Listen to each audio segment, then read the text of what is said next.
Assalamualaikum warahmatullahi wabarakatuh. Perkenalkan, nama saya Amates Bilubis, NBM saya 23082600051. Saya lagi berada di blog research.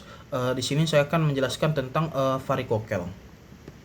Pertama, definisi dari varikokel adalah suatu kondisi pelebaran abnormal dan berkelanjutan dari vena-vena yang berbentuk plexus pampiniformis pada skrotum akibat gangguan aliran balik vena atau adanya obstruksi aliran vena testikular. Gangguan ini menyebabkan peningkatan tekanan dan dilatasi vena sekitar chorda spermatica sehingga dapat mengganggu termogulasi testis, menurunkan kualitas spermatogenesis, dan menjadi salah satu penyebab utama infertilitas pria. Kondisi ini pada sering terjadi pada sisi kiri, jadi karena anatomi vena testikular kiri bermuara tegak lurus ke vena renalis kiri, sehingga lebih rentan mengalami peningkatan tekanan hidrostatik. Habis itu secara etiologi dia varikokel dapat dibagi menjadi dua kelompok besar, yaitu varikokel primer dan varikokel sekunder.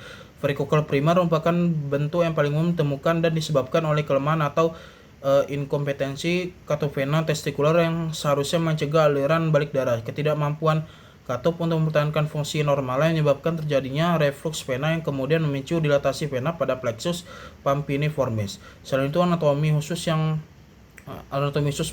vena spermatica kiri yang lebih panjang, serta ada fenomena nutcracker effect di mana vena renalis kiri terjepit antara aorta yang lebih panjang, serta ada fenomena di mana renalis kiri terjepit antara aorta dan arteri mesenterika superior, berperan besar dalam meningkatkan tekanan vena kiri. Sementara itu, varikokel sekunder jadi akibat obstruksi aliran vena oleh proses patologis lain seperti massa retroperitoneal, tumor ginjal, habis itu ada trombosis vena renalis atau kondisi lain yang menyebabkan peningkatan tekanan vena testikular secara sekunder. Varikokel sekunder harus diwaspadai terutama bila terjadi pada sisi kanan atau muncul secara mendadak. Dia faktor resiko varikokel dia mencakup berbagai aspek anatomi, genetik, dan aktivitas fisik. Faktor anatominya menyebabkan sisi kiri lebih sering terkena merupakan faktor yang paling signifikan. Selain itu, riwayat keluarga dengan kelemahan jaringan ikat atau insufisiensi vena meningkatkan peluang seseorang mengalami varikokel. Aktivitas yang meningkatkan tekanan intraabdomen seperti sering mengangkat beban berat, mengejan, atau berdiri dalam waktu lama juga dapat memperberat aliran balik vena dan meningkatkan risiko terjadinya varikokel. Pubertas merupakan periode rawan karena pada masa ini aliran darah ke testis meningkat seiring pertumbuhan, sehingga membuat vena plexus pempiformis lebih mudah mengalami dilatasi. Habis itu ada patofisiologi varikokel. Dia patofisiologi varikokel berhubungan erat dengan mekanisme peningkatan tekanan vena yang berkelanjutan dan efeknya terhadap fungsi testis. Inkompetensi katopena testikular atau obstruksi aliran vena menyebabkan terjadi reflux darah ke plexus pampiniformis. Reflux ini secara bertahap meningkatkan tekanan hidrostatik yang memperbesar diameter vena.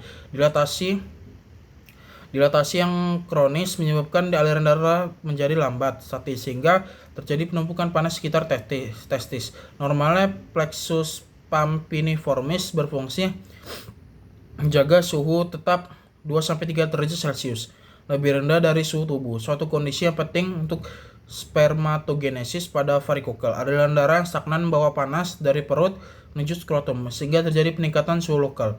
Peningkatan suhu ini berdampak langsung terhadap sel-sel germinal, mengurangi aktivitas enzimatik yang diperlukan untuk pembentukan sperma. Selain itu, statis vena menyebabkan hipoksia pada jaringan testis dan memicu pembentukan radikal bebas atau reaktif oksigen spesies atau ROS. Stres oksidatif yang berlebihan dapat merusak membran sel sperma, DNA sperma, dan menurunkan kualitas semen secara keseluruhan.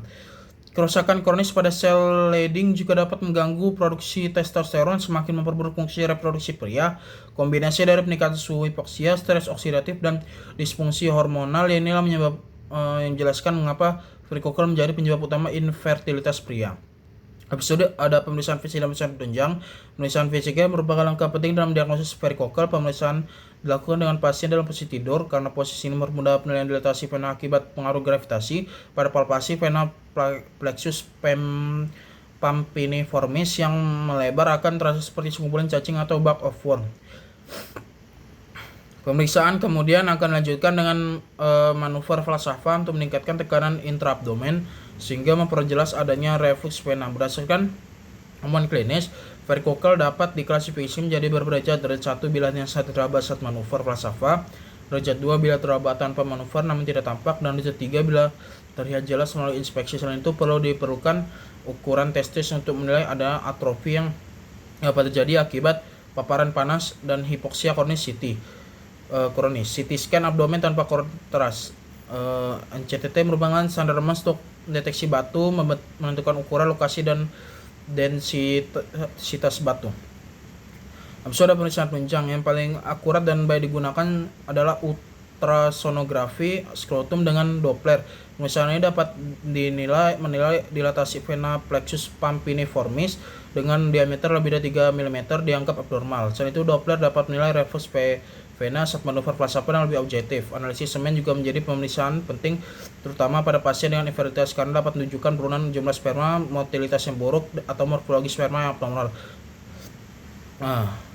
Habis itu ada tata laksana varikokel. Tata laksana varikokel dibedakan jadi konservatif dan operatif. Terapi konservatif diberikan pada pasien tanpa gejala, tanpa gangguan fertilitas, atau tidak menunjukkan tanda-tanda atrofi testis. Pada kondisi ini, penggunaan analgesik seperti NSAID, pemberian penunjang skrotum, serta edukasi mengenai pembatasan aktivitas yang meningkatkan tekanan intraabdomen sudah cukup. Namun, pada kasus dengan infertilitas, nyeri skrotum kronis, testis mengecil, atau varikokel derajat sedang hingga berat, tindakan operatif dianjurkan. Teknik operasi yang memiliki standar emas adalah microsurgical varikokelektomi subinguinal karena memiliki tingkat keberhasilan tinggi dan risiko komplikasi rendah. Termasuk ada kejadian hidrokel pasca operasi. Alternatif lain termasuk varikokelektomi laparoskopi yang cocok untuk kasus bilateral, serta emboliasi percutaneous bagi pasien yang membutuhkan tindakan minimal invasif atau mengalami kekambuhan. Tujuan utama terlaksana operatif adalah menghilangkan reflux vena, mengembalikan suhu normal testis, memperbaiki kualitas sperma, menurunkan stres oksidatif, dan pada akhirnya meningkatkan peluang keberhasilan hipnosis. Ini mungkin referensi yang bisa saya pakai. Mukhtar C.A. Umbar, R. Harjowo T. S. Rashid, buku ajar urologi Ikatan Ahli Urologi Indonesia, ini dan lainnya. Terima kasih. Mohon maaf bila ada salah kata. Terima kasih. Wassalamualaikum warahmatullahi wabarakatuh.